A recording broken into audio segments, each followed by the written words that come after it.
எல்லாரோட வாழ்க்கையிலையும் சில ஜென்மங்கள் உண்டு. ஆமா, அந்த ஜென்மங்கள் எப்படி தெரியுமா இருக்கும்? தானும் வளர மாட்டான், அடுத்தவனையும் வளர விட மாட்டான். இல்லைன்னா போட்டி பொறாமையோட இருப்பாங்க, எங்க நம்ம முன்னேறி போயிருவானோ அப்படின்ற ஒரு நோக்கத்துல நம்மளை அழிக்கணும்னே இருப்பாங்க. அது யாரா இருக்கலாம் தெரியுமா? ஒண்ணு எதிர் வீட்டுக்காரனா இருக்கலாம், இல்ல பக்கத்து வீட்டுக்காரனா இருக்கலாம், இல்ல நம்ம ஃபேமிலியில இருக்கலாம், இல்லைன்னா நம்ம கூட பிறந்தவங்களா இருக்கலாம், ஏன் நம்ம கூட ஒட்டிக்கிட்டே இருக்கிறவனா கூட இருக்கலாம். யாராவது ஒருத்தங்க இப்படி நம்ம ஒரு விஷயத்துல மூவ் பண்ணி நெக்ஸ்ட் ஃபோக்கஸ் பண்ணி ஃபியூச்சர்ல கோல் அச்சீவ் பண்ணணும் அப்படின்னு நம்ம வாழ்க்கைக்காக போராடுவோம்.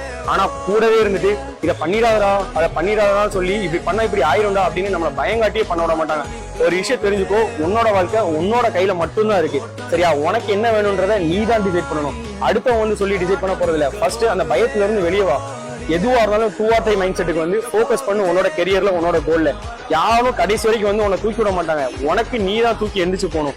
சோ உன்னோட வாழ்க்கையில நீ மட்டும் தான் அச்சீவ் பண்ணும். யாருமே வந்துட்டு உனக்காண்டி கஷ்ட காலத்துல வந்து நிக்க போறது இல்ல. யாரையும் நம்பாத. உன்னோட வாழ்க்கையில நீ